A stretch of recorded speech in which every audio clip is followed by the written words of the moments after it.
Hi, gang, it's Adam. And Patrick. Coming up on today's episode, we share our thoughts on attending last week's DCapella concert in Minneapolis. We chat about the latest Disney news and give our spoiler-free review of Captain Marvel. As always, we close out the show with some quick D. All that and more on today's episode of Gays Do the D. To all who come to this happy place, welcome.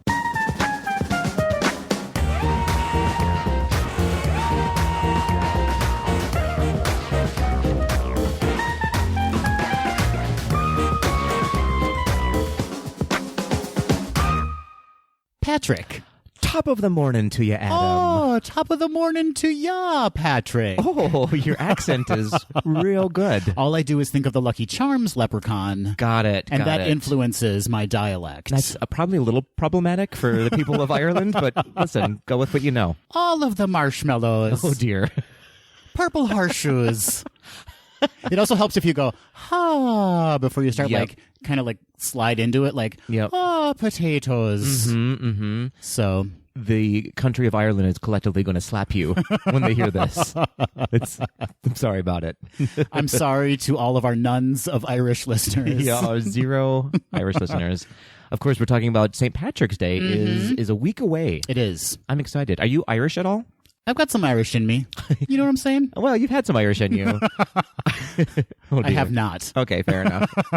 I just did the 23andMe ancestry testing, and so I am more Irish than I thought I was. Oh, really? I think it's number 2 on my order of what I am most. Yeah. Yeah. So you could be St. Patrick. I identify as such. Happy St. You Day. Thank you so much. Although I got to say, you ain't no saint. Well, I know what you do, Patrick. Well, listen, that's for another day. How are you, Adam? I'm great, thank you. Good. What's going on in your world? I got to tell you, Patrick, we have a bonkers We sure do. recording session today. It is 8 a.m. right now. Yep. We're recording. After this, we're going to stop recording a couple of our sections, or a couple sections in, right, to go see Captain Marvel. Yep. Because we have a spoiler-free review coming up on the episode. That's right. Then we're going to come back. We are. And do that spoiler-free review. Yeah, you're going to listen to me eat some popcorns?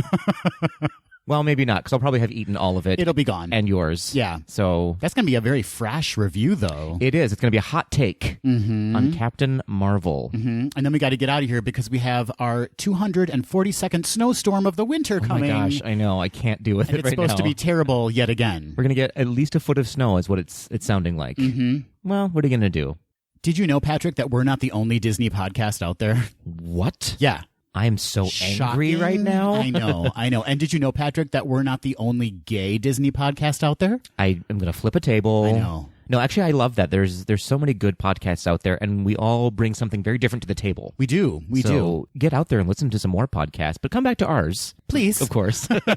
Another Disney podcast called The Dysfunctional Podcast, Ooh. hosted by Adam and RJ, Yes, is of available. course. And those two gentlemen are not only podcast co-hosts, they are life co-hosts because they just got married. Co-hosting live. Yeah.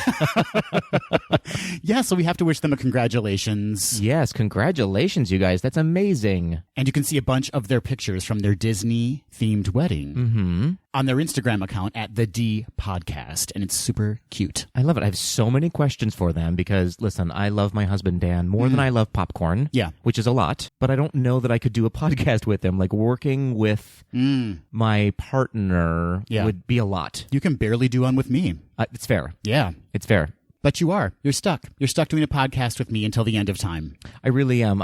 You made me sign a weird contract. Yeah. That it's like when Ariel signed over her voice to Ursula. That's how I feel right now. I feel a little bit trapped. Yep. A little tricked. Yep. I unfurled that glowing scroll. Yes. And had you sign with a fish skeleton. That's right. That said, we'll do this podcast until the end of time or until Disney parks price us out of going to Disney parks. That's fair. That's fair. That's a really good point. Or until I stab you with a ship. Oh, well, yeah. But is there a better way to go? I ask you. I can't think of one. Yeah. Can't think of one. Speaking of Disney movies, Patrick. Oh, good segue. Thank you. Good segue. We've got a couple of anniversaries upon us. I'll start off with one of my favorite movies, Winnie the Pooh. Is turning 42 years old. Winnie the Pooh is 42? The movie, not the bear. I suppose I should clarify Oh, that. yeah. The bear is 1,000 years old. Correct. March 11th, 1977 Winnie the Pooh came out. Wow. I love it. Was that a collection of shorts that they put together? Was That's that right. one? That's right. Okay. All right. Yeah. Winnie the Pooh. I got to admit, I don't know if I've ever seen that. I've seen the individual shorts, but I don't know if I've ever seen like the collection together. What are we even doing here right now? I wish- You've not seen Winnie I the wish Pooh. we were on film because the look you just gave me was truly wonderful and terrifying at the same time. Oh my gosh, when I up, down, touch the ground. That's what I sing when I work out every morning. I do 2 of those. And then you just sit down. And then I after. eat a cake. Yeah. Well, that's what Winnie the Pooh does as well. Only it's a honey pot. I'm him. So happy anniversary, Winnie the Pooh. Moving on, we have The Absent-Minded Professor is turning 58 years old, which was released on March 16th, 1961. I have not seen that one either. Oh, it's so good. Is it? It is the original version of Flubber. Yeah. They remade it with Robin Williams Right. In 1997, and it's such a good movie. And that had the dad from My Three Sons in it. It does. Right? Fred Yeah. McMurray. Yeah. Also from Shaggy Dog. Yes. He was a real big Disney He was. heavy hitter back in the Yeah. day. So good. He's so charming. I love him so much. A fun fact about that movie, this is one of the first black and white Disney films to be colorized for their 1986 video release. Oh, wow. Yeah, a nice little history there. And then, like I said, it was remade as Flubber, starring Robin Williams in 1997. Which I also did not see. You didn't? I didn't. It's a really fun movie. Yeah, I need to go back and revisit. You know, there's a lot of live action Disney movies that I have not seen. Sure. Spanning the company's history, quite frankly. And Yeah. I am ashamed of myself to admit that. But Fair enough. I think everyone thinks of the animated catalog of films. Of course. And I'm one of those people. I just don't really think about the live action films. Yeah. Except maybe when I was a little, remember Journey of Natty Gann? Right. Those movies, Yeah. like that era, I was into it. Okay. But the older ones I have not seen. So I think the Take One series is what we need to explore, where I get introduced to all of these classic live action films. I grew up watching them all, like the Swiss Family Robinson and Oh, the yeah, Shaggy that's- Dog, sure, the yes. Love Bug, all those movies. They're so great. I have seen Swiss Family. I love Swiss Family. And they're very referenced throughout the parks as well. If you take, like in Journey into Imagination with Figment, a lot of the movies with professors, like The Absent-Minded Professor, Oh, sure. like there's little Easter eggs throughout the ride. Like their names on one of the doors. That Absolutely. Okay, Or a that's prop great. from the movie will be sitting in one of the offices or something. Fantastic. Yeah. So happy anniversary, Absent-Minded Professor. Happy anniversary. Jumping back to last week's episode, Patrick, Mm-hmm. we talked about what to do when the weather in Walt Disney World is less than cooperative. We did. And we had some listener feedback on that episode. Oh, they weren't into it, were they? They were like, please stop. Yeah, we don't need your opinions. And I pulled out that glowing scroll and I said, we will not. In my best Ursula voice. My poor little poopsies. Oh, dear. You can't stop. Listener Jason emailed us at info@gaysdothed.com, and he said, I loved the discussion about what to do in the rain at Walt Disney World. It rained every day during my solo trip last spring. Oh, no. My $1 dollar store ponchos were great and allowed me to keep going. It was funny seeing everyone in Florida freaking out over the rain. One piece of advice. If you do wear water shoes to any park, don't wear them all day. The shoes don't have any support for your feet, and the pavement is unforgiving. I wore a pair to California Adventure in 2017, and it was a terrible idea. I had blisters, swollen ankles, hot feet, and just pain in every way. Also, don't wear Crocs all day. They work great in all weather, but they're also unforgiving after 12 hours. I usually bring several pairs of sneakers with me, so if one or two pair get wet, I have backups. Yeah, I'm the gay who packs for 2 weeks if I go away for a weekend. I'm right there with you. I'll be there for 4 days, and I have like 3 suitcases with me. I need some options. Well, why not? Yeah. It's nice to have a midday change, especially if you're in Walt Disney World and it's hot. Absolutely. I like a reveal. Yes. A midday reveal. Yes. No, those are really good tips. Thank you so much for writing in. Yes, thank you, Jason. We also have some shout-outs. Cartoon_cookie on Instagram. His name is Robbie Cook. Sent us a very sweet message. He's an illustrator and an animator, and you should really check out his feed because he has incredible work. Okay. Run Laura Run 28 on Instagram. Laura from Arizona, who is a mom of 2 and a Run Disney and Disney fanatic. Ooh, we'll be best friends. Also reached out to us and sent us a really sweet message. And our friend Mark, who you can find on Instagram at iMarcophone, commented on our Quick D segment last week. Okay. Where we were talking about hot Disney dads walking around the parks. Of course. And he said, "Hi guys, I just finished your latest episode and was cracking up during Quick D because Roger and I have been playing a game for years that we call Dilf Hunter when we go to the parks. Oh, dear. Ours is a lot less involved. Basically, when we spot a Dilf, we say enthusiastically, 'Count it!'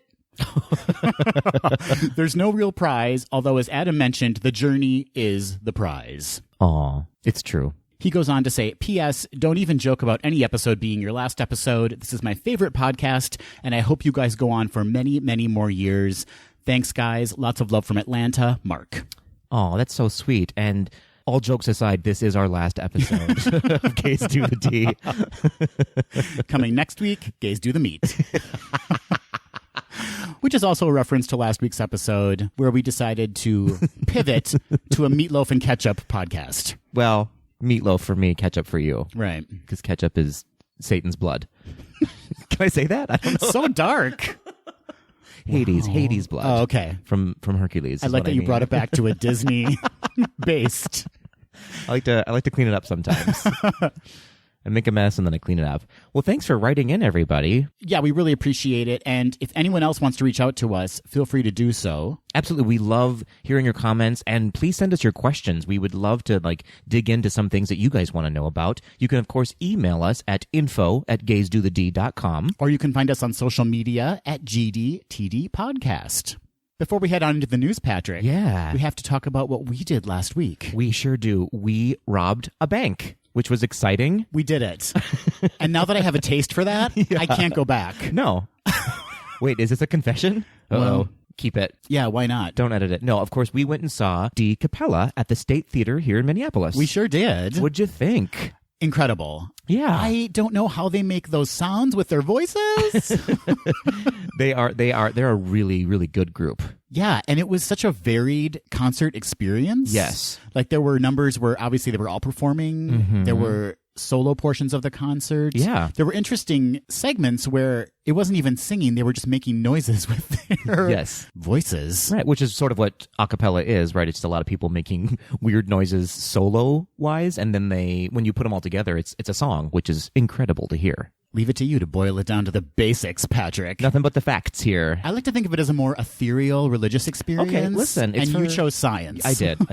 That's the difference between you and me. A lot of people don't know that DCapella was produced and arranged by Deke Sharon, who has a wide assortment of accomplishments in his life, but most people would know him from being the producer of The Sing-Off. Do you remember that show? Yep. I loved that show. Bring back The Sing-Off. And he, of course, was the music director and vocal producer for all of the Pitch Perfect movies. That's right. I like how you enunciated pitch perfect. That's my audition right now. I'm Pitch, auditioning. please. Pitch slapped. He is phenomenally talented. Yes. Obviously. And what he does with those singers is incredible. Absolutely. Speaking of, those singers, man alive, they are cute as buttons and talented as the day is long. Yeah. I was really moved and haunted by Sojourner Brown when she did a version of Step in Time with the looper. Yeah. If you don't know, a looper is sort of something you can lay down a vocal track and then lay down another vocal track and just keep layering your voice so you're singing with yourself, basically. Yeah. Which was a really cool breakdown of like how a cappella works. For me, I was sort of trying to figure out how it's all happening, and she would just like make a noise on one track and then make a different noise on another track. And when she played it all together, it was a full orchestra of sounds. It was so beautiful. I mean, that's like walking and chewing gum on a next level because you're singing into a microphone and then you're having to record yourself and stop that recording to create a new recording to layer on top of that recording. Yeah. And it was just her doing all of it. Yeah, and she has such a unique voice that She it really, does. really haunted. I was just, man, she's a talent. I really her. loved it. Yeah. I was really tickled. Is that the right word? Sure. By the Three Little Pigs Yes. segment, in which all of them provided the entire audio track for the classic Silly Symphony short, The Three Little Pigs. Yes. So not only were they singing Who's Afraid of the Big Bad Wolf, but they Right. were also doing the all of the wind. sound effects. Yeah, doing the fences that were falling over. It was so cool. Phenomenal. Yeah. That Antonio Fernandez. Yes. Boy, oh boy. They need to hold on to him. Don't let him go. How do you know you can make those sounds? Like, and how do you thinking the same thing. learn how to make those sounds? Yes. It's one of those things where it's like, why would anyone discover that chewing gum is a thing? You know what I Right. mean? Like, how do you, in your life, go, you know what I can do? I can make the same sound as a house falling down. Right. What? He's basically the percussion of the group. That's right. And so he provides a lot of like what I would call beatboxing. I mean, like there's the beatboxing and then there's like all of the sound effects that are included in the songs. Yes. It's incredible. Yeah, he is a one-man sound machine, basically. Did you have a favorite song that they performed? I did. I really loved the mashup. I'm a sucker for a mashup. Yeah. For Part of Your World and A Whole New World. Oh, yeah, that was mixed really together. great. I really love. I was like, of course you would mash those two up because of the titles alone. But then the way that they wove the notes together and it was really beautiful. Yeah. I liked it a lot. What about you? I loved When She Loved Me, and I gotta say, Yeah.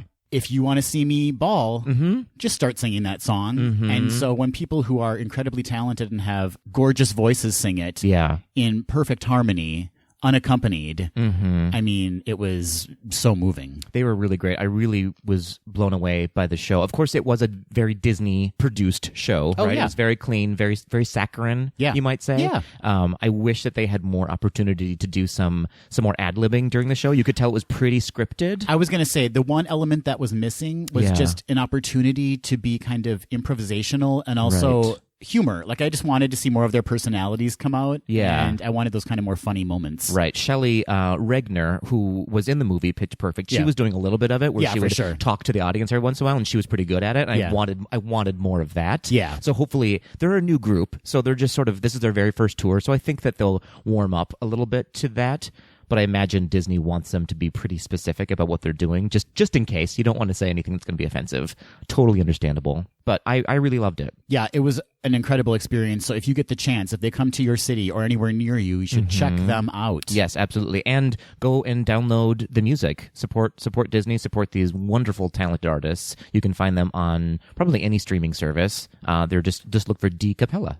And where can people go for tickets, Patrick? Oh, well, good question. Their tour actually is ending pretty soon here. I think they wrap up at the end of March, but you can go to DCapellaLive.com to find out if they're going to be in a city near you at the end of this month, or to subscribe to them to get all their latest updates. All right, Patrick, me and you a cappella right now. We're going to lead us into the news. Ready? Yeah. We're going into the news now. News. Deke Sharon, I hope you heard that. He did.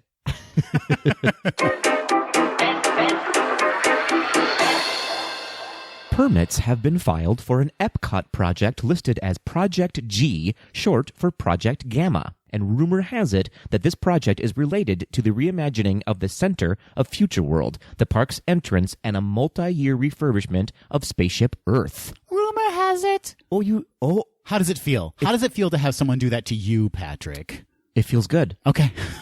So you should. I feel like you're just giving yourself permission to keep it going. No. Yeah, I am. Cited in the permit is Innovations East, but this may just be due to its closeness to the sites up for construction. So this basically goes back to what we talked about a couple of episodes ago. The fact that Epcot's entrance, right? Actually, all of Future World is getting a bit of a redo, a refresh. Kind of the entrance up through where the World Showcase starts. Right. Very exciting. It is. I'm all for it. Yeah, for sure. Though we don't know specifically yet what the permits are for, we do know that Innovations West is slated to be demolished later this year or early next year, which includes the closure of the Epcot character spot, the Fountain View Starbucks, and Club Cool. Club Cool. That's quite a loss. People love Club Cool. People love it, but it needs to come back, I think, but it definitely needs a refurb. That floor is so sticky. Yeah. There are so many flies in there. Yeah. But I need that Beverly. I need it. Gross. I actually really like it. Gross. I'm a minority. I understand. Like drinking an aspirin dissolved in Coke. Yeah. What's wrong about that? So likely the majority of the character meet and greets will now be relocated to ImageWorks, where they're going to join Ralph and Vanellope for their new meet and greet. Oh, that's a good idea. I like that idea. And Starbucks will likely reopen in the food service side of the Epcot Experience Center, otherwise known as the Odyssey. We just saw the renovation they did when we were there for the International Festival of the Arts, and it looks fantastic. It looks like it's set up for a Starbucks, quite honestly, now that I think about it. Yeah, you're not wrong. There's like counter service, and it'll be a perfect location for that. 100%. So what will be replacing Innovations West remains unclear. Speculations are running wild. Do you have any guesses? My guess, honestly, is that it's not going to be anything. Oh, okay. I think it's going to be a lot of landscaping, and they're just going to open that area up. I would love that because, frankly, sometimes it can be a little bit confusing going into Epcot when Right. you can't see any of the rides until you get into west or east side. And so having that clearing, you can then see the beautiful structures that they built that they want to have people look at. Yeah, I think it's going to really be beautiful when it's all said and done. Yeah, I can't wait. So most of Innoventions East is expected to stay put during Project Gamma, leaving the Mouse Gear and Electric Umbrella buildings in operation. However, Mouse Gear is slated for a major overhaul to be completed prior to Walt Disney World's 50th anniversary in 2021. Hallelujah, that also needs it. Yeah, I love that store. There's Yeah. so many options to purchase there, and they get so many of my dollars, but it has remained untouched since basically the 80s, right? Well, it was originally called the Centaurium, Okay. and it was incredible. This is, of course, me thinking back to the early 80s when I visited as a child, so Centaurium CENT or SCENT? Centorium. Got it. Yeah. And it was kind of a multi-level store. Oh. So that was the first iteration of Mouse Gear. Okay. And then it became Mouse Gear. Fair enough. It's really funny to walk into any building now and know that it hasn't been refurbed in a while because there's carpet on the ground. Yeah. Disney is going to a very carpetless sort of Yes. land. Yeah. I think soon they're going to rename the magic carpets of Aladdin the magic tiled floors of Aladdin.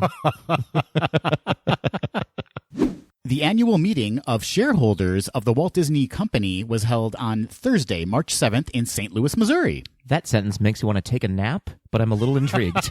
There were some fun announcements, Patrick. Yes, of course. Which I'm going to get into right now. Thank you. Of the announcements that were made by Bob Iger, Chairman and Chief Executive Officer of the Walt Disney Company, two of the biggest were that Disney Plus will eventually include the entire catalog of Disney films. That's so incredible. So we'll get there at some point, but yeah, eventually all of those movies will be in that streaming service. I'm so happy about that. He also announced the opening of Star Wars Galaxy's Edge in both parks. Amazing. The Disneyland version will open on May 31st, 2019, and the Walt Disney World version will open on August 29th, 2019. The world was shook at this announcement. No joke. There was a slight downside to this announcement, however. Both versions of the land will have a two-phase opening, essentially. Yeah. Okay, so on opening day, which will be considered phase one, Millennium Falcon Smuggler's Run will be operational, as well as food and beverage and shops and more. Yeah. And then phase two, which will occur later this year, will be the opening of Star Wars Rise of the Resistance. It's reported that Disney has made the decision to open the land in phases to allow guests to sooner enjoy the one-of-a-kind experiences that make Star Wars Galaxy's Edge so spectacular. Okay. So, how do you feel about that, Patrick? You know what? I'm happy, actually. Yeah? Oh, good. I think this is the first time that they're ever going to open lands earlier than expected, which I think is a real good publicity stunt. I don't know, is it a stunt? Also, I feel like clearly in Walt Disney World, they are seeing people not purchasing tickets because they're waiting for Star Wars Land to open up. And so they're like, okay, we got to open this up a lot sooner than we thought because people are not coming to the parks. So it makes total sense to me. Guests planning to visit Star Wars Galaxy's Edge at Disneyland Park in California between May 31st and June 23rd, 2019 will need valid theme park admission and will be required to make a no-cost reservation subject to availability to access the land. Information on how to make a reservation will be available at a later date on Disneyland.com and the Disney Parks blog. Guests staying at one of the 3 Disneyland Resort hotels during these dates will receive a designated reservation to access Star Wars Galaxy's Edge during their stay. 1 reservation per registered guest. Valid theme park admission is required. Yowza. I mean, that's a huge benefit now to stay at the resort during that kind of opening window. Absolutely. To make sure that you get into that land. Absolutely. I think this, however, is going to make a lot of annual pass holders in California pretty upset.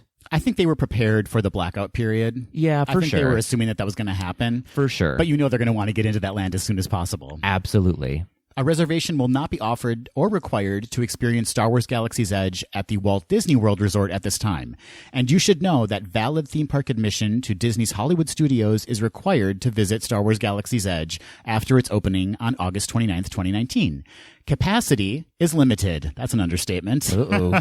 Additionally, Star Wars Galaxy's Edge will be available during extra magic hours for those guests staying at select Walt Disney World Resort hotels. Very cool. Last but not least, Disney Fast Pass service, including access via Disney Max Pass at Disneyland Park and Disney Fast Pass Plus service at Disney's Hollywood Studios, will not initially be offered at Millennium Falcon Smuggler's Run or for Star Wars Rise of the Resistance for an undisclosed period after each attraction opens. Such an interesting choice. Yeah, I'm wondering if this kind of like, let's see how this goes mentality. Like, are we going to be able to get as many people as we think through these rides and therefore Fast Pass won't be necessary? Or are they just assuming that everyone's going to storm the gates and so Fast Pass would give people an unfair advantage? I don't know what the thought is behind that. I have a feeling they just want to get the statistics down as soon as they can, right?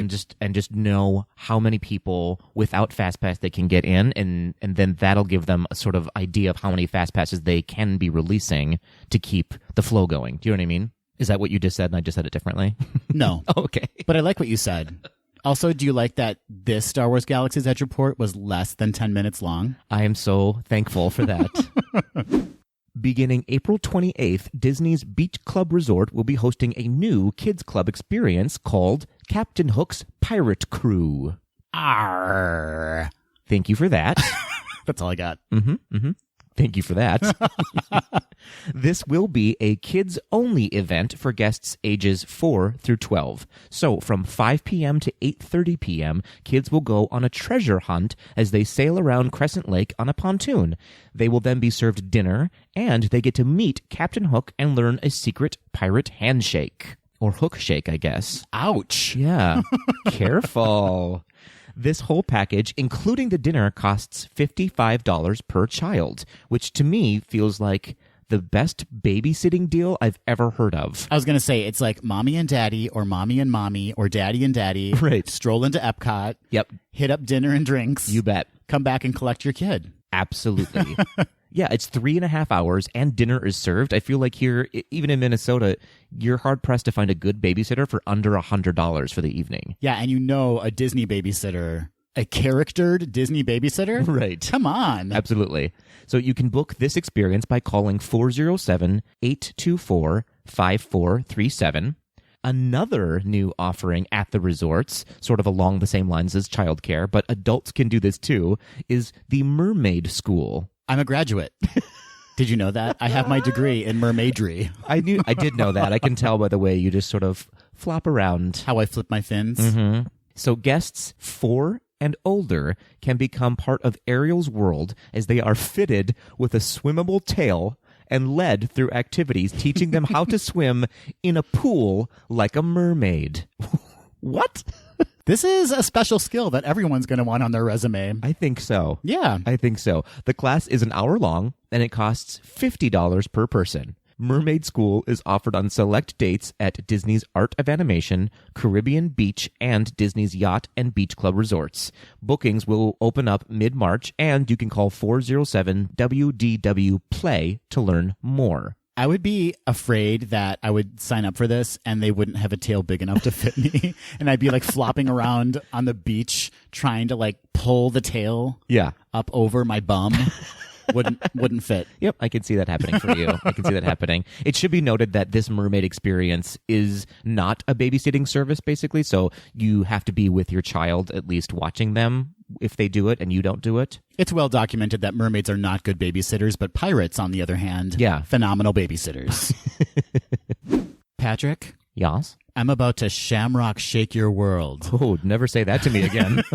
Because Raglan Road Irish Pub and Restaurant, the popular eatery and live music venue at Disney Springs and Walt Disney World Resort, will be hosting its annual Mighty St. Patrick's Festival from March 15th through March 17th, 2019. I like it. The 3-day festival will include live entertainment such as the Young Dubliners, one of Celtic rock's hardest-working bands and the festival headliner. Of course. And the Raglan Roots Coalition, an edgy house band known for its soul-rockin', Celtic, bluegrass, funky beats. Who doesn't know that? They promise everything. They do. They better deliver.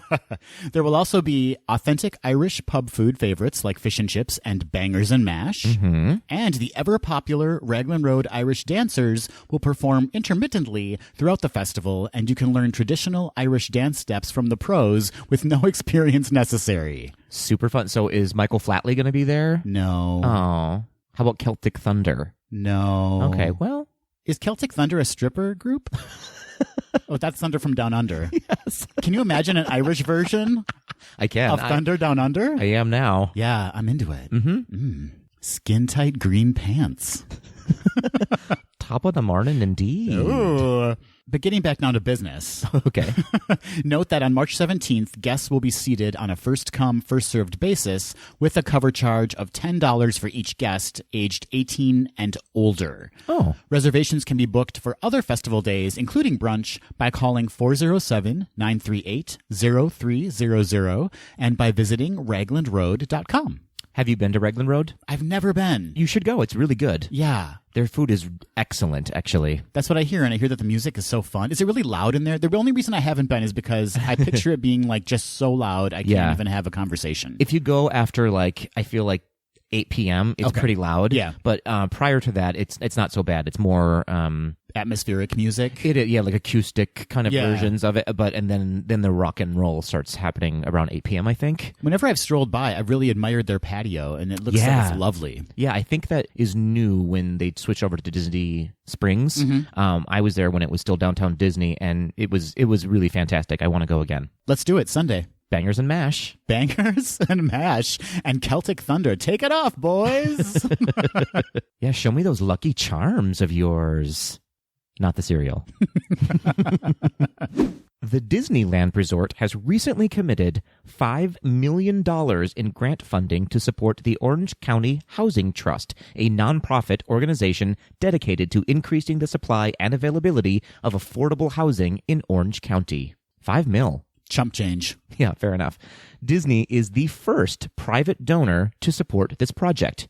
A quote from the president of Disneyland Resort, Josh DeMauro: "Communities need permanent supportive housing to help address homelessness and the housing affordability challenges impacting nearly every city throughout California." The $5 million grant was needed in moving the Manchester project, a 102-unit affordable housing development, into its final phase and into groundbreaking in 2020. Do you think Josh DeMauro gets tired of talking about the good works that Disneyland Park does? I know. I feel like we bring him up in every episode. He's like, oh, okay, you need another quote? Okay. This week, we're doing something fabulous for people in need. And, oh, brother. Yeah, Disneyland, you're knocking it out of the park. Yeah. For me, anyways. And me. Well, okay. According to a March 1st post on the entertainment site that#show.com, Marvel is currently in a search for its first gay cinematic superhero lead. I'm on my way. It's you? To the audition. I don't know if I need to see that movie. Oh. No, Patrick, the role will be part of the 2020 feature film The Eternals, for which the studio is looking for an actor 30 to 49. Okay, so Patrick, you hit that. Mm-hmm. Who physically looks like a superhero. Well, here I am. For one of the film's leads.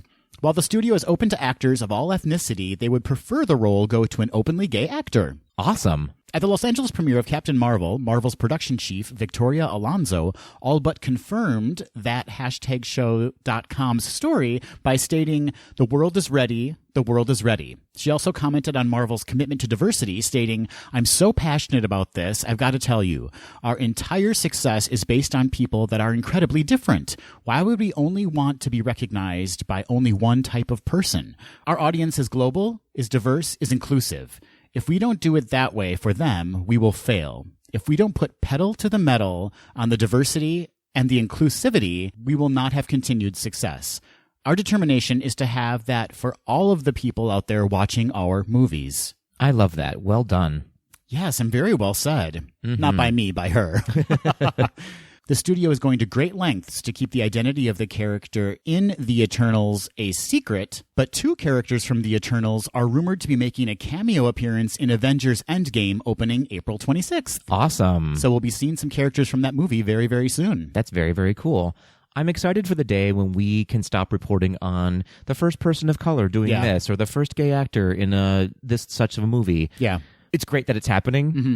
But I need us to get to a point where it's just like, yep, cool. Even this week, we've been bombarded with entertainment reports of Marvel's first female superhero headlining the movie. And it's she's just a superhero. Yeah. For sure. I was listening to the podcast Homophilia, which you should listen to. It's really great. Don't tell me what to do. Fair enough. And they talk pretty often about how frustrating it is when you are an openly gay actor and you're not necessarily considered for straight roles. Right. And yet there are so many characters now in big movies that are gay and the role is given to a straight actor. Right. And it's like, wait a minute. What's the deal here? Right. What are you doing here? Mm-hmm. Why can't I get work too? Are you asking for yourself right now? Or... I am. I'm doing a plug for Patrick to be in a movie. So if you're listening and you're a director, I am really good at being gay. Yeah. Yeah. This summer, Disney's Performing Arts Conservatory will be returning to Disneyland. The Performing Arts Conservatory is a 5-day immersive experience for young performers to work on their craft alongside industry-recognized teaching artists at the Disneyland Resort. The conservatory includes classes, work sessions, panels, behind-the-scenes, and in-park learning experiences. I love this. I know. I wish I had done it when I was a kid. I probably would have been riddled with anxiety as a child doing it, but man, what an incredible experience for kids. Yes, such a great opportunity. New this year, Disney is offering an instrumental conservatory in addition to the musical theater conservatory.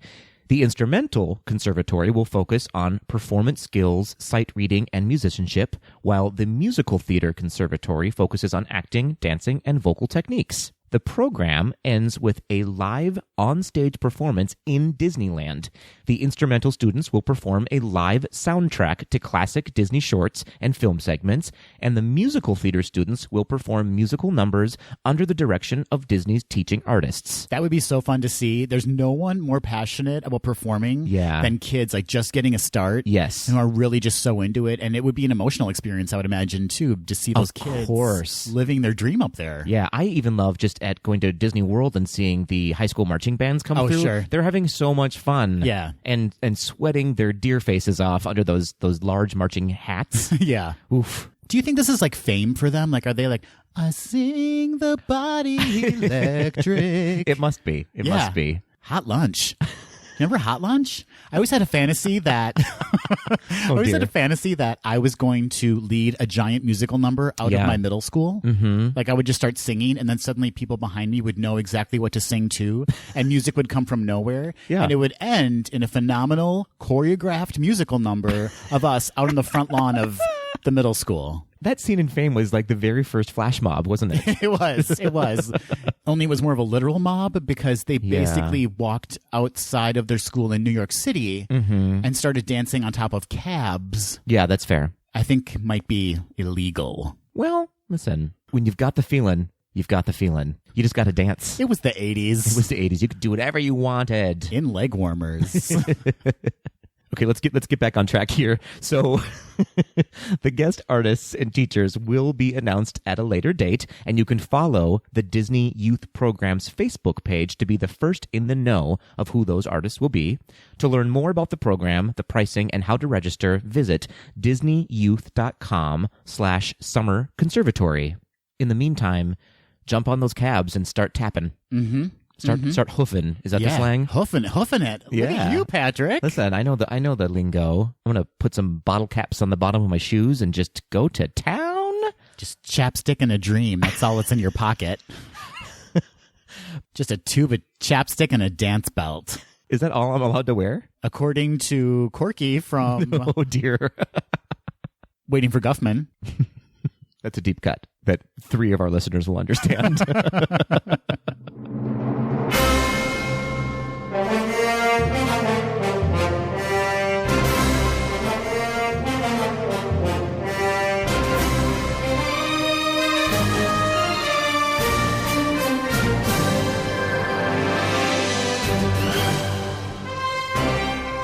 Hey, Adam. Hey, Patrick. We are entering hour 7 of working on this episode of Gaze to the D. Most of it was an enjoyable experience, though. The movie portion that we just returned from anyway. Yeah, that's the only part of the day that I enjoyed. The rest of it has just been a nightmare. Just a heap of trash. No, of course, what we're talking about is you heard us earlier on the podcast mention that we were going to stop recording, go see Captain Marvel, come back, and start recording again. Yep. And we're back. That's how we do it. Professional. Hashtag professional. But that means that this review, this non-spoiler review of Captain Marvel, Fresh. is going to be so fresh. Fresh from the oven. Yes. Like a Christmas ham. Do you cook ham in an oven? Yeah, you do. Oh, okay. Yeah, you're fine. Good. I was going to go with cookies, but yeah. No, I'm hungry. I need a ham. Okay. You know, Patrick, we may have painted ourselves into a corner with this one. Uh-oh. I was sitting there watching the movie and I was like, how do we talk about this without spoiling things? Yeah. Because there's lots of twists and turns and things that reference storylines that are yet to come, perhaps. Sure. So we're going to have to be real careful with this one. We're going to have to tiptoe around it, mostly giving opinions and impressions of our emotions behind the movie, maybe. Right. Maybe Right. a couple of technical aspects of it. Oh, But for sure. other than that, you shouldn't worry, audience at home, too much about being spoiled for Right. this movie. Right, but who knew she was a man the whole time? What a twist. I know. Unexpected. Mm-hmm. And kind of let down the whole message of the movie, but okay. Yeah, was it unexpected? I mean, did we expect a woman to carry this movie? Wow. Uh-oh. Wow. We did, and she delivered, I have to say. She really did deliver. Brie Larson. Yeah.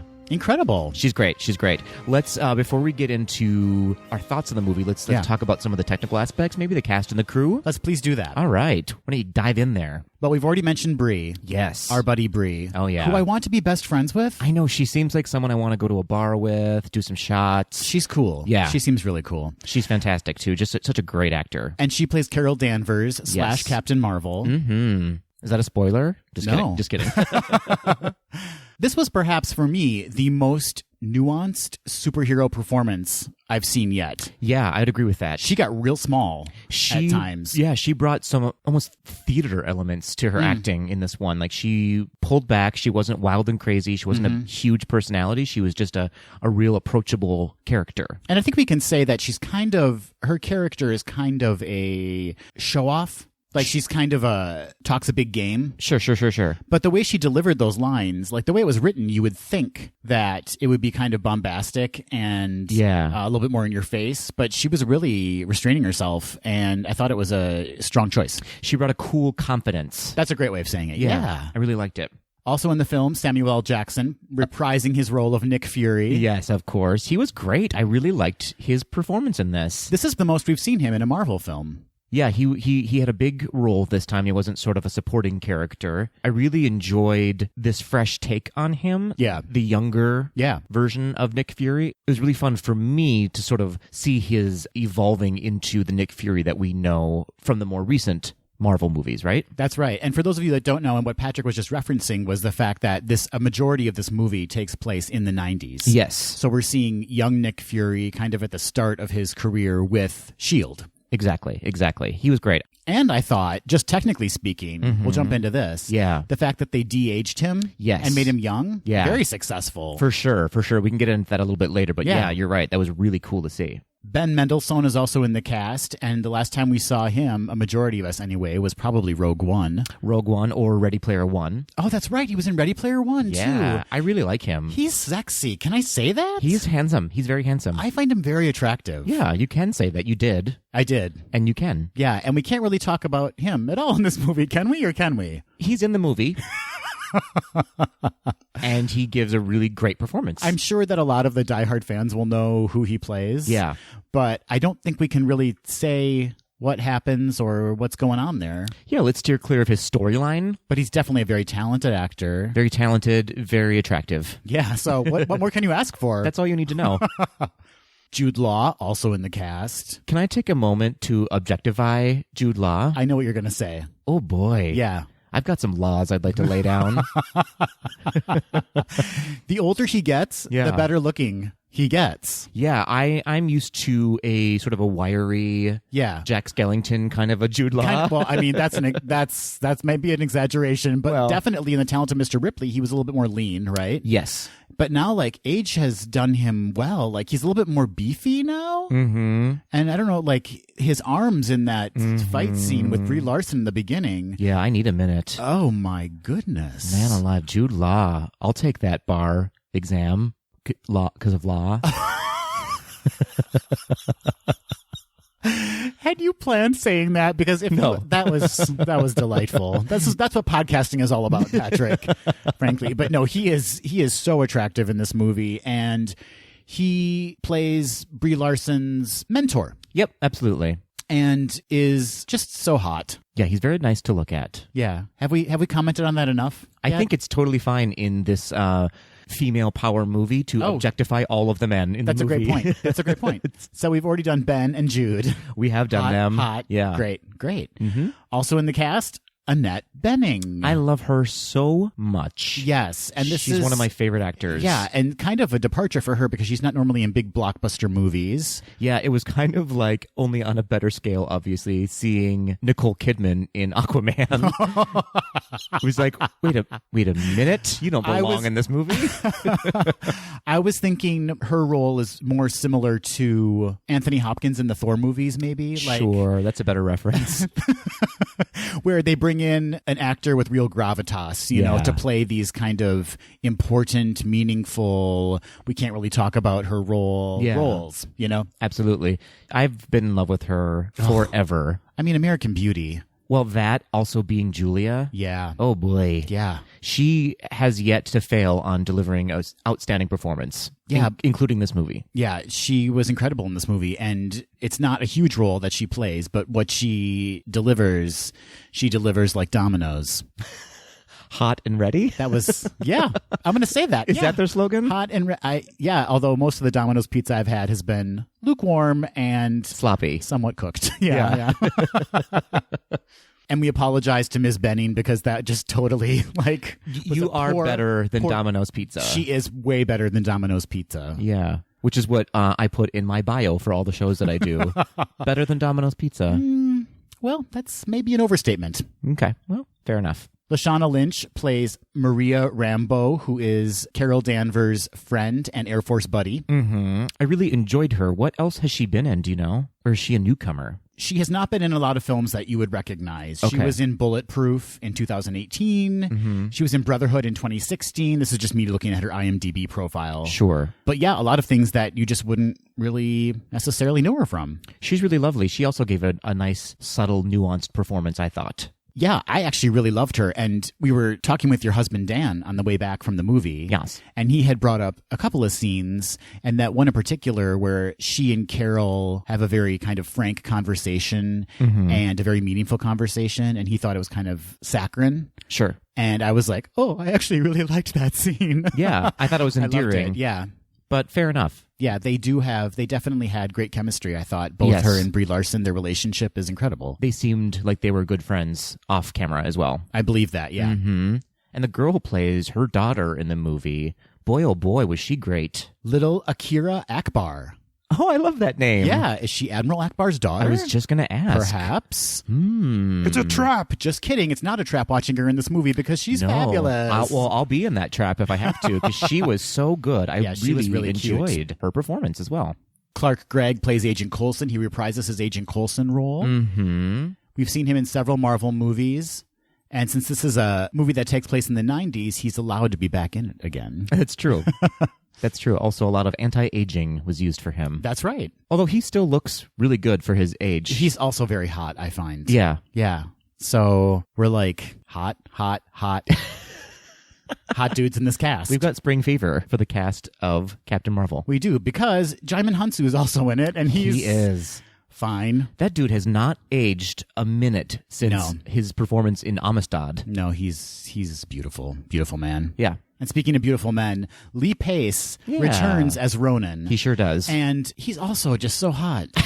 I mean, not when he's all made up in blue makeup, but, you know, when you just see him in real life, or remember when he was on Pushing Daisies? I do. As the baker? Yeah. He would wear those tight black T-shirts, and he'd be making pies that he'd feed to me in my fantasies. A very informed review. All of our listeners are like, great. I know. Yeah, this is just a mess.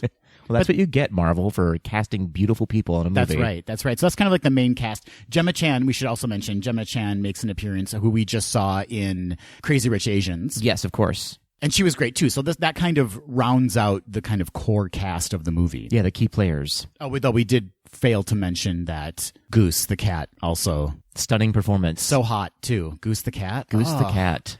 attractive as a day is long. His biceps? Oh dear. Those stripes though. Those stripes. Am I right? Yeah. Yeah, very talented cast, and I would say a very emotionally connected cast, because there are some heavily emotionally charged moments in this movie. Yes. Handled very well by all the acting and the directing. Yeah. Speaking of directors, Anna Boden is one of the two lead directors. That's right. Known for collaborating with Ryan Fleck, who was the co-director for this movie as well. Great job. Yeah, I thought they did a lot of cool references to kind of 90s buddy cop movies. Yes. I was getting a little bit of Lethal Weapon. Oh, sure. A little Lethal Weapon action. Yeah, I can see that. This is the first time a woman was at the head of directing a Marvel film. Oh, yeah. Kind of, because she shared it with Ryan Fleck. But, Right. But yeah, this is the first time a woman was selected to direct a superhero Marvel film, which seems a little crazy because there have been so many of them. And it's about time. I know, we go back to this conversation we were having earlier about we can't wait for when that's not a discussion point. Right. It's just a normality. Right. So let's dig into the movie a little bit more. What do you say? Yes. The effects of this movie were really well done, I have to say, and restrained. Do you know what I mean? Yeah. This was more of a story-driven, like actual real humans. Right. And even humans in full-on makeup, as opposed to CGI characters kind of movie. Yes, absolutely. And so when they did use the special effects, it was more powerful and meaningful, which was nice to see. It wasn't just all explosions and lasers and all that craziness. That's a really great point. You know, you see in the trailer her in full-on Captain Marvel mode. Sure. With all of those kind of lights swirling around her. That's not a spoiler that I just said that. No, but it's in the preview. yeah, the fact that happens so late in the movie really speaks to the level of storytelling that happens before she kind of goes full Marvel. But yeah, you're right. The special effects are really kind of secondary to the storytelling. Absolutely. And we mentioned earlier, this is the first time that Marvel is using de-aging for an entire movie. Not the first time they've used it, but they used it for these characters throughout the movie. That's right. Instead of just flashback scenes where they can sort of make them a little fuzzy and blurry, they were like, oh, no, we're advanced as heck now. We're going to use it for the full movie. So impressive. It was really impressive. I was worried about it for a second. I was like, ooh, this might be a mess, but it was really well done. I'd like someone to follow me around and just constantly de-age me. We are far past the age of smearing some Vaseline on a lens now. Yeah. The music in this movie was really enjoyable as well. It really took me back as a child of the 80s and 90s. It was fun to listen to all those 90s girl power songs. Yes. It was fun. Yeah, the soundtrack is hot. It's dripping. That's what the kids say now. That soundtrack was dripping, Patrick. Is that what they say? I think so. I don't want them to say that. I know, but I think that's what they're saying. Okay. It makes me uncomfortable. Yeah. Yeah, the soundtrack was fantastic. I thought the orchestrations were really great, too. Yes. As always with the Marvel movies, there's a lot of references to other characters and other Marvel movies, and they did that a little bit in this, too. And what I really appreciated in the scoring of this movie was the references to 90s technology. Yeah. Every once in a while, there was kind of like I don't know how to describe it. Exactly what you would imagine a pixelated 90s computer screen to sound like if it was music. For sure. Kind of, kind of sound. Yeah. Yep. And that's also how I sound when I'm riffing in a jazz club. Yeah, you and Kim Cattrall. Yeah. Speaking of referencing other Marvel movies, I really enjoyed, there was sort of an amalgamation of pieces of all of the previous Marvel movies for me visually that just sort of was really well woven into this movie. Yeah. What other Marvel movies did Captain Marvel kind of remind you of, or what kind of? There was a strong Iron Man, I thought. Interesting. Yeah, just in the coloring of it, the color scheme of the whole movie was sort of an Iron Man overlay. Yeah. It seemed, anyways, to me. I pulled a little bit of Thor from it. There was a lot of scenes that were very Thor-esque. Even a little bit of Black Widow came in, even though that wasn't a full movie. But not yet, but it will be. Her action scenes were a little bit reminiscent in this movie. What about for you? Did you catch anything? As far as other Marvel movies go, it was heavily Captain America. Oh, sure, yeah. Only because it was a story that took place in the past, and because there was a strong element of her figuring out who she was and her place in the world as a superhero. Sure. So that really kind of resonated with me and reminded me of Captain America. Yeah. But there were also references to other movies. I already mentioned Lethal Weapon. I mean, Yes. Top Gun, Yeah. obviously, was also tied in. And I did get a lot of Guardians of the Galaxy. Yes, I was just going to say that. Only because of the humor and because of the fact that there is an intergalactic element to this movie. And we see a lot of aliens, essentially, from different parts of the galaxy. You bet. And so that kind of reminded me of Guardians. Yes, and a lot of Guardians heavily referenced sort of the 80s. Yeah, whereas that's a good this point, movie too. Yeah. didn't necessarily reference the 90s, it just was in the 90s. Right. But they did it in such a great way that I wasn't being hit over the head with Right. like cliche 90s moments. It was just like,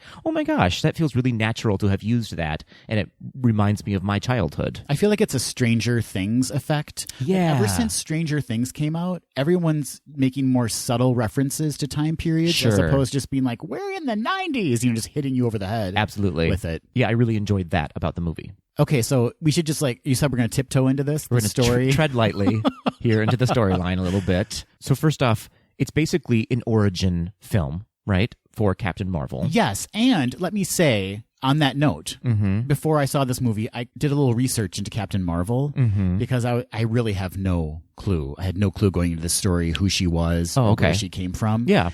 And what they did with her backstory was smart, I think, because there's a lot of history there that could have really muddied things up. Yeah. And I think they made it very clear in this iteration, in this Marvel movie iteration, who she is, where she's from, and how it affects her story going forward. Yeah, it felt very focused, whereas they could have just been all over the map. And I was never lost in this movie. Yeah, Captain Marvel was a man originally. Yeah. Not that he transitioned into being a woman, but he was a completely separate person Yes. as a man.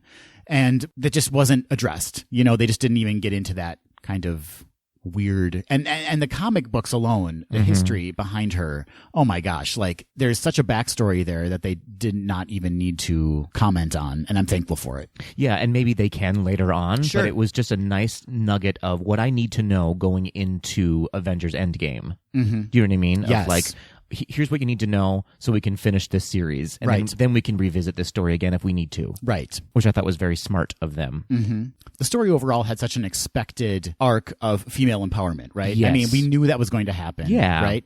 What I loved about it was that throughout the movie, she's being told to hold back her emotions and hold back her powers, essentially. Yeah. And it just really resonated, I think, with our audience because they were reacting to moments in the film where she was finally able to let go Yeah. and realize her full potential.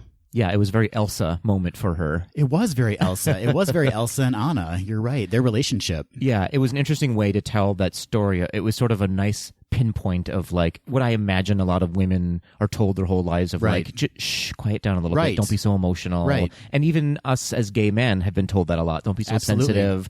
And really, that's where your power comes from, is your sensitivity and your emotionality. Is that a word? It is now. Okay, great. Yeah. And that's what makes you strong. Yeah. Right? And that was a really nice message. This doesn't ruin anything for the movie, I don't Right. think. It's just No. a nice message to have had, and a subtle way as well. Yes, learning to be a complete person, learning to use all attributes of your personality, Right. everything that you were given to make you that much stronger. Yeah, you are complete as you are, and you need to use all of your abilities and smarts to make sure that the world knows who you are. I think another really smart choice for this film, and probably an obvious choice on the writer's part, there was no love interest in this movie. Yes. In fact, the love story in this movie is really between the two women, their friendship. Yeah. Captain Marvel and Rambo, as they refer to her last name, Rambo. Yeah, that's really well said. I really like that. And it did make me think of Anna and Elsa, actually, when I was watching it. I was like, this Right? is the story. This is the love here. It's these two women Yeah. and their chance to rediscover what they once had. And another maybe timely choice, although I'm sure it's written into the comic book canon, maybe, I don't know, is there's kind of a element of immigration or some kind of reference to that. Yes, I was just going to bring that up, We actually. can't talk about it too much, No. but there is a very strong war element to this film, and people are displaced. Yeah. People are displaced. Yeah, there's sort of a refugee story happening. Yeah, refugee. That's a good way to say it. Yeah. Which was really nice and timely as well Yep. right now. And again, it was so... They're doing such a good job of not hitting us over the head with these messages, but sort of, oh, interesting. Didn't think about it that way. Yeah. I love that subtlety that this movie brought to all of its messaging and all of its acting. And just across the board, it was a more subtle Marvel movie. And I think we'll get the flip of that for Endgame. Do you know what I Yeah. mean? We're going to get a lot of action, I think, in that movie. I don't think there was a wasted quiet moment in this film. don't think we're going to see a lot of quiet moments from her going forward, at least in the next film, which is Endgame. Yeah, she's done being hushed. Mm-hmm. Do you have any moments of the movie where you were not quite as sold? There were a few, I have to say. There were moments, particularly when we met the Skrulls for the first time, who are the kind of green alien creatures.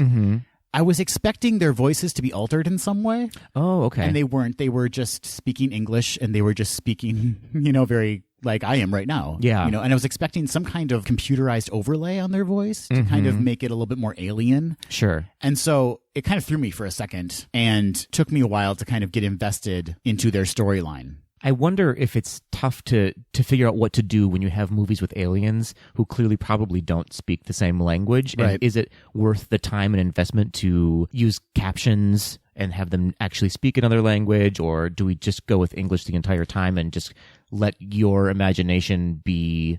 The translator? Sure, yeah. I mean, they do make a reference in the movie to translators, that characters are wearing translators. Sure. And I get that. But just for me personally, I wanted some kind of... Particularly with the Skrulls, I wanted some kind of element because their makeup is so altering, right? Like you don't see the actor underneath there anymore. Yeah. So I wanted something to kind of lift their voice to that same level of characterization. Sure, I hear what you're saying. I don't need a translator to understand that. Oh. Yeah. I also thought that some of the lines that Brie Larson was given by the writers, who were also the directors of the film, Yes. were maybe not choices that I would have made. They were a little obvious. Okay. I think they were kind of like those one-liners when she was fighting someone or something and would say something kind of quippy. Yeah. It just either wasn't quippy enough, like I wanted it to be funnier or more weird. It was just kind of bland and fell flat for me. Like she would really honestly didn't even need to say anything. Just let the action speak for itself. Sure. I didn't mind it as much. I mean, I know that it's a comic book movie going into it, and that's sort of a comic book trope. And I mean that not in a negative way. Right. But it's just sort of expected, and it delineates it from just any other action movie. I get that. Yeah. But I think, and maybe this is inappropriate for me to be doing this, but I think I'm holding this movie to a higher standard because you have an Academy Award-winning actress playing a superhero, and it's the first time we're seeing a female lead from Marvel, and I just want her to be that much more strong. Yeah. She does have funny moments in the film, but when she's fighting, I just really wanted to see her fight. And I think it speaks more to the script and not to Brie Larson's performance, honestly. But I just wanted those kind of moments to be lessened, those kind of like funny asides. Was there anything for you in the film that just didn't quite work for you? There wasn't enough butter on my popcorn. Okay, well, Yeah. that's probably not Marvel's problem. Well, isn't it? Yeah, well, okay. I hold them to a higher standard. That's you just stole my line, and I did. You applied it to popcorn, Yeah. and therefore burst my bubble. Well, they should have applied more butter to my popcorn. No, I didn't have anything that stood out to me as something I didn't enjoy. I think I really just appreciated the movie from beginning to end. I never once checked my watch, which I am known to do in a movie. Oh, interesting. That's good. That's always a good sign. Yeah. I was invested the entire time. It didn't seem too long. It definitely did not. This easily could have been a 3.5 hour movie. Didn't need to be, and they didn't do it. So 3.5 hours. listen, it could have been Titanic. You're right. You're right. But this ship did not sink. See what I did there? Because it's not Titanic. I lost the thread here. No, I really enjoyed the movie. I went into it sort of actually expecting it to be a high action packed movie, and I was pleasantly surprised that it wasn't, because I'm kind of getting tired of too much action in a movie. I need a little more reality in my life these days. Right. And empowering reality as well. Yeah. And this, I think, delivered on all those fronts. I agree with that. And I think what you just said is important, the empowering aspect, because not only is this movie, I'm assuming, going to be empowering to women, but here we are, two gay men who saw this movie, and it really is about using your own voice, using your own attributes to live a full life. Taking what society has told you is a negative and turning it into your power is such a message that needs to be heard by everybody out there, including those who are the suppressors. Yes. Like, that's just because I'm not you doesn't mean I'm less than. Although, for me, it does mean that you're less than. Well, I am a good foot shorter than you, so I am you are less than you me. are. Yeah. gosh, that just feels right. All my life, I've never been able to put anybody down. You don't need to put me down. I already am. Is this what it feels like? Is this what it feels like, middle-aged white men of the world? Because I have the power. Yes, now is finally your time as a white man to have some power.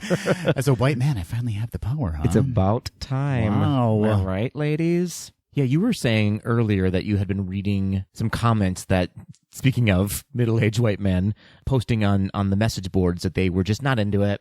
Not into it. A woman, oh my not gosh. into it. Yes. Before they even saw it. No, Yeah. before they even saw it, Patrick. Yeah. All these, I mean, I'm picturing them, but I'm picturing these bitter comic book nerds, like just who can't stand the fact that, I don't know, that a woman's playing a lead in a movie, a comic book based movie. I don't Right. know. But there were, on Rotten Tomatoes, they were posting these reviews before the movie came out, trying to drop its score down. So silly. What time do you have on your hands that you just want to go negative on something before you even see it? And very telling of like, you know what? You're probably living a little bit of a sad life right now. It does sound very, very sad, yeah. I mean, especially sad because you don't understand what this movie is trying to do. Mm-hmm. You're just already taking offense to it because you feel that somebody having an equal say means that you have less of a say. And that is simply not the case. Very well said, Patrick. Thank you so much. You should run for office. I am running for president of Gays Do the D.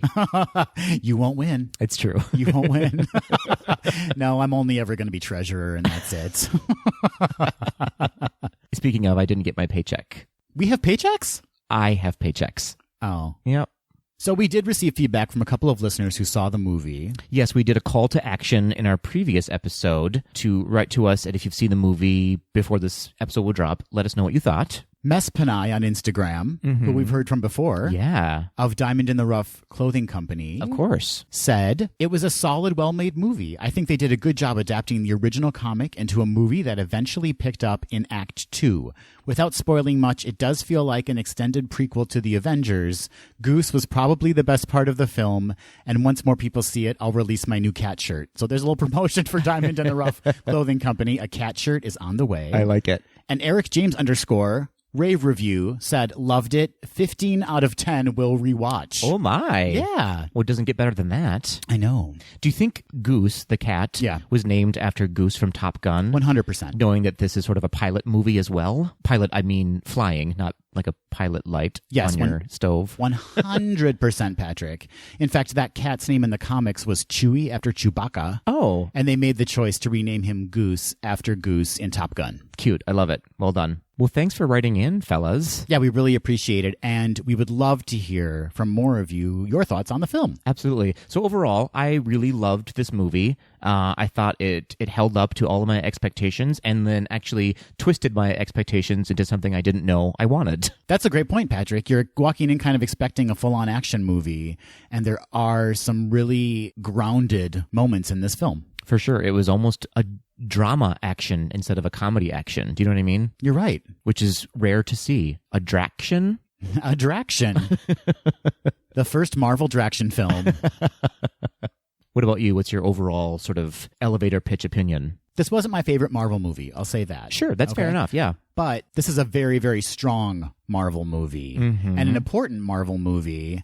And it's going to be exciting to see where now Captain Marvel goes into this next chapter in Marvel's history. Yeah. Right? It's cinematic history anyway. Absolutely. Because here she is being introduced late in the game in the first 10 years of Marvel's cinematic history. Right, the chronology of Marvel movies. Yes. And now she's going to kind of help launch that next chapter, and I'm assuming be a major character in the next decade of Marvel films. Yeah, gosh, I hope so. This is one of the first times I do want a sequel for her as well. Yes, that's a great point. Her and Black Panther, I want to see those sequels. I want them to have a movie together. Well, they'll both be in Endgame. We know that, right? Yeah, I'm really excited for Endgame. I feel like we've seen a decent amount of teasers, and I still have no idea what to expect. I think she's going to play a pretty big role, honestly.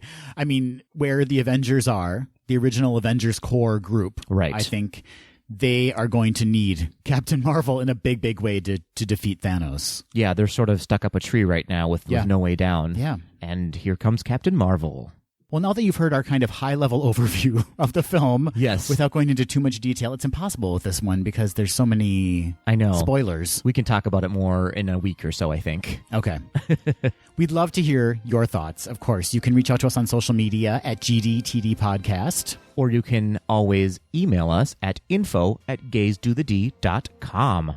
So yeah, get out there, go see Captain Marvel. Tell me what you thought about the popcorn in the movie. Was it buttery enough for you? Yeah, that's what Patrick really wants to know. When you write in with your thoughts, he really means your thoughts on the popcorn. Absolutely.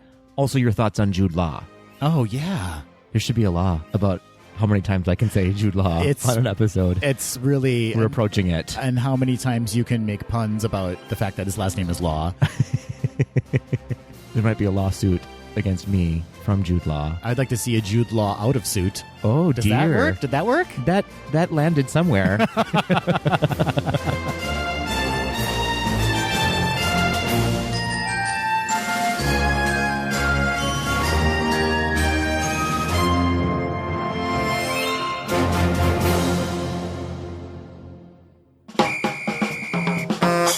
Hey, Patrick. Hey, Adam. Guess what time it is? Is it Quick D time? It's Quick D time. Hooray. And this week's Quick D is Quick D Classic. Ooh. We're going with a question that Patrick and I have not talked about prior to this recording. Yeah. I'm going to ask Patrick a question. He's going to ask me a question. Who knows where this could go? Classic D. Classic D. All right, so Patrick, I'm going to go first. Oh, good. And here's my Quick D question for you. Give it to me. Shove it at me. Now I'm intimidated. Uh-oh. There's a lot of weight behind that exclamation you just made. A lot of heft. Oof. Okay, here's my question. Okay. Patrick, Yes. in the news segment, we talked about Marvel introducing the first gay superhero in the Eternals. Yeah, we did. You're going to be, congratulations, the first gay superhero. You like me. You really like me. What do your gay superpowers include? Oh. And please describe Yeah. your outfit to me. Please describe your superhero outfit. It's a two-parter. Well, clearly I have X-ray vision. Yeah. Yep. We know why. And clearly you're just creepy right out of the gate. No one's going to want them to... They don't want you to use that on them. You don't know. Okay, so it's a secret Everyone wants superpower that. until you accidentally use it and you're like, I can see through this wall. And everybody's like, wait a minute. Yeah. So you can see through anything? I sure can. Gross. I've got levels. I'm deep that way. I can see through the tiniest of T-shirts and the thickest of walls. I've got to say something. I can see through the tiniest of T-shirts. I am not a superhero. So that isn't much of a superpower. Okay, well, don't rain on my super parade. Okay. I can also eat extraordinary amounts of popcorn, Yeah. and that's just a gift for me. And not getting a single... In fact, it all turns to muscle. It does. Just more and more I muscle. convert popcorn and butter into strength and speed. I can already... You have no neck. It's No. just like shoulders into a head. Yeah. Because of all the popcorn you eat. I'm basically Mr. Incredible, only fabulous. And so vascular. so vascular. I also burrow under the ground pretty quickly. Is that useful to anyone? A mole? Yep. I mean... Yeah. Okay, so that's interesting. I have a lot of powers. You do. Well, I think you're Can I kind have- of like a Superman of sorts, so there's a lot going on there. Yeah, we're using the term man really real fast and loose. Okay, yep. Because I'd like to have boy in my name, I think. Oh, yeah, what would your name be? Well, it would be Yas Boy. Yas Boy! People would just call out, Yas Boy! And I would appear from under the ground because I burrow. Yep, Smelling of popcorn and butter. yeah, Uncomfortably looking through all of your clothing. right. And saving the gay. I can't see how you wouldn't be popular in this scenario. Everybody would want your assistance. That's right. And let's see, what am I wearing? What are you wearing? Who wore it best? Clearly an above-the-knee boot. Yeah, that's essential. And a good look on anyone, whether you're Ariana Grande Yes. Or Yas Boy. or Yas Boy. I'm not sure they're not the same person now that I think about it. Yep, absolutely. I've got a hint of a utility belt. Okay, so it's more like a lasso belt, like a lightweight. It's got some mouth spray in it Okay. because a lot of people will need to congratulate me and thank me with a kiss.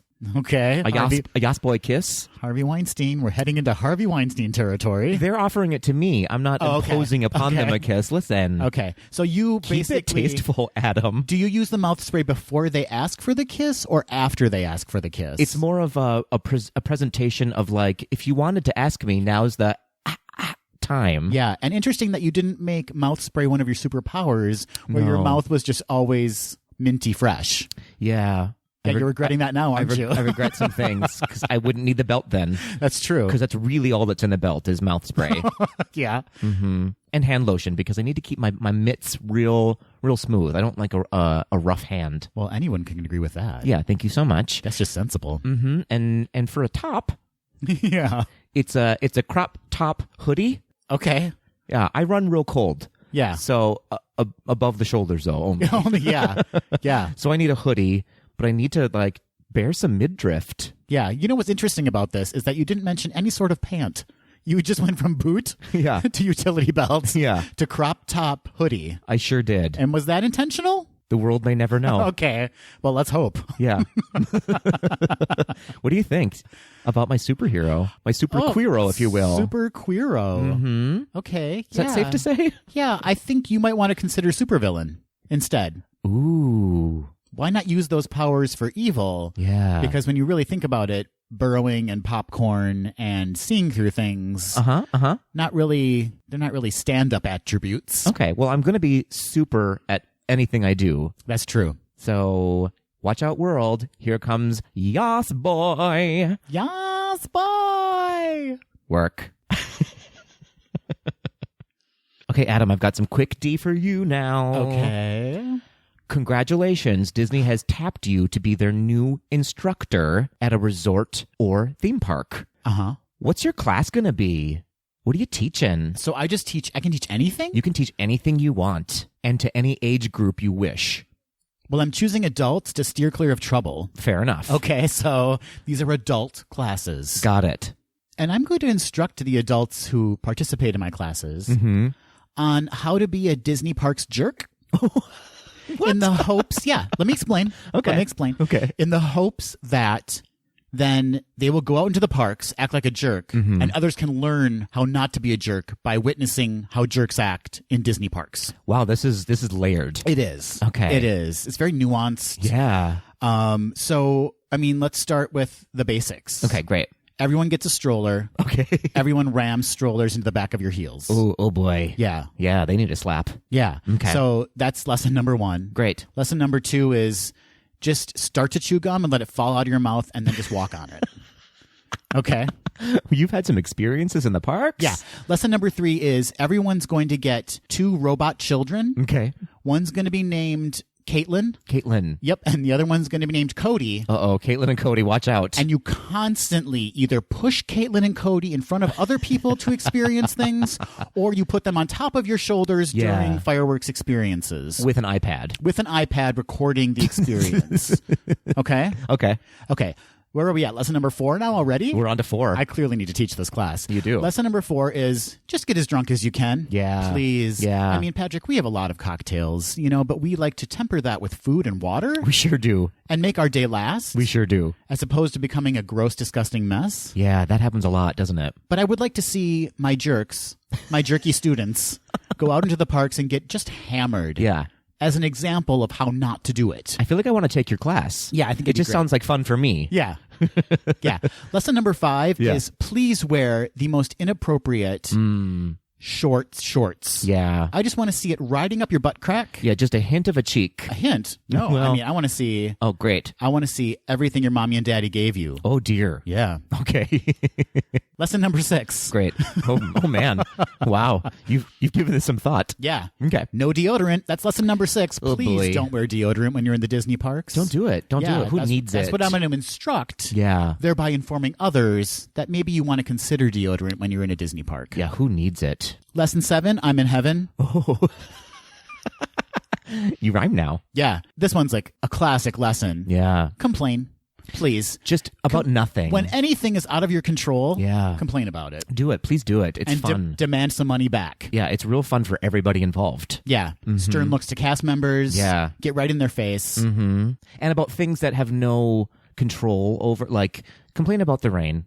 Yeah. It's raining. I want my money back. Yeah. Complain about it. Yeah, why It's- not? It's cute. It's a Why good not? look. It's a good look on everyone. I mean, you're going to look like a jerk, but you're going to be informing the choices thousands of other people make, and they'll be like, I don't want to look like that. Yeah. Thank you, Adam. That's what they're going to be saying. Yeah. Can I guest host one of your classes and Absolutely. teach people how to wildly flip their hair back on a ride onto the person behind them? Please. I love that. Please do that. That's my favorite. Yeah. I love smelling that strawberry garbage that you put in your hair that morning when you wave it right in my face. Yeah, why It's not? my favorite. Yeah.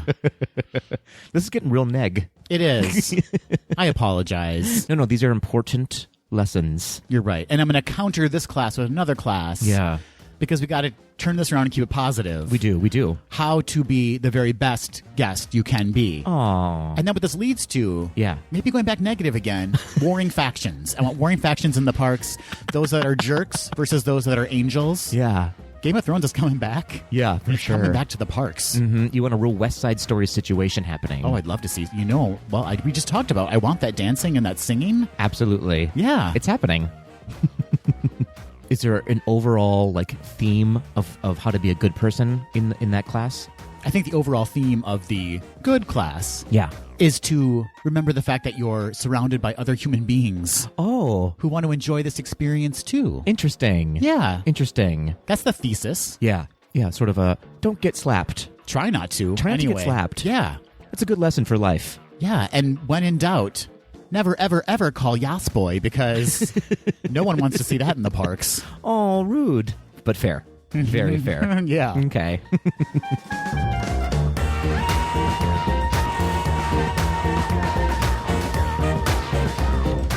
That will do it for this episode of Gays Do the D. Thanks for listening. Ratings and reviews are greatly appreciated and help people find us on Apple Podcasts, Google Play, Spotify, and Stitcher.